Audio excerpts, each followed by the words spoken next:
This is the new one-dose COVID-19 vaccine from Johnson & Johnson. In early March, more than 6,000 doses were supposed to be shipped to the city of Detroit, Michigan. But the mayor said no thanks. Moderna and Pfizer are the best, and I am going to do everything I can to make sure the residents of the city of Detroit get the best. He was referring to these numbers, the vaccine's efficacy rates. The vaccines from Pfizer, BioNTech, and Moderna have super high efficacy rates, 95 and 94%. But Johnson & Johnson, just 66. And if you only look at these numbers, it's natural to think that these vaccines are worse than these. But that assumption is wrong.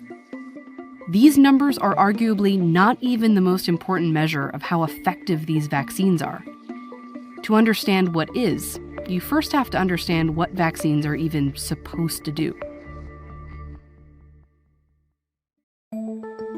A vaccine's efficacy rate is calculated in large clinical trials, when the vaccine is tested on tens of thousands of people.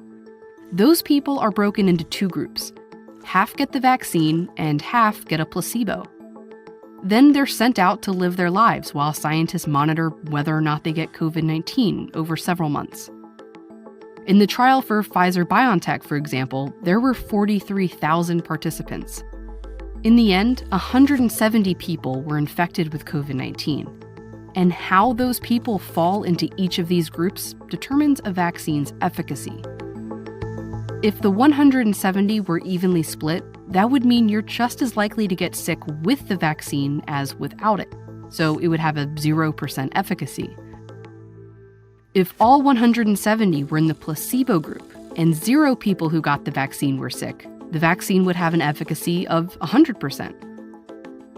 With this particular trial, there were 162 in the placebo group and just 8 in the vaccine group. It means those who had the vaccine were 95% less likely to get COVID-19. The vaccine had a 95% efficacy. Now, this doesn't mean if 100 people are vaccinated, 5 of them will get sick. Instead, that 95% number applies to the individual. So each vaccinated person is 95% less likely than a person without a vaccine to get sick each time they're exposed to COVID-19. And every vaccine's efficacy rate is calculated in the same way. But each vaccine's trial might be done in very different circumstances. So one of the biggest considerations here when we look at these numbers is the timing in which these clinical trials were performed. This is the number of daily COVID-19 cases in the U.S. since the pandemic began. The Moderna trial was done completely in the U.S., here in the summer.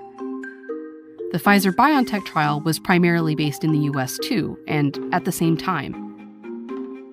Johnson & Johnson, however, held their U.S. trial at this time, when there were more opportunities for participants to be exposed to infections.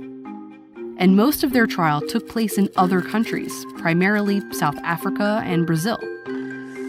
And in these other countries, not only were case rates high, but the virus itself was different. The trials took place as variants of COVID-19 emerged and became dominant infections in these countries, variants that are more likely to get participants sick. In South Africa, most of the cases in the Johnson & Johnson trial were that of the variant, not the original strain that was in the US over the summer. And despite that, it still significantly reduced infections. If you're trying to make one-to-one, head-to-head comparisons between vaccines, they need to have been studied in the same trial with the same inclusion criteria in the same parts of the world at the same time. If we were to take Pfizer and Moderna's vaccine and redo their clinical trial at the same time that we did J&J's clinical trial, we might see quite different efficacy numbers for those. These efficacy numbers really just tell you what happened in each vaccine's trial, not exactly what will happen in the real world. But many experts argue this isn't even the best number to judge a vaccine by anyway, because preventing any infection at all is not always the point of a vaccine.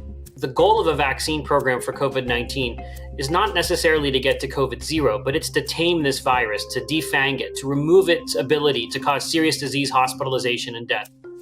it helps to look at the different outcomes of an exposure to COVID-19 like this. The best case scenario is you don't get sick at all.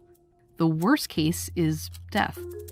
In between, there's being hospitalized, severe to moderate symptoms, or having no symptoms at all. In the absolute best circumstances, vaccines give you protection all the way to here. But realistically, that isn't the main objective of COVID-19 vaccines.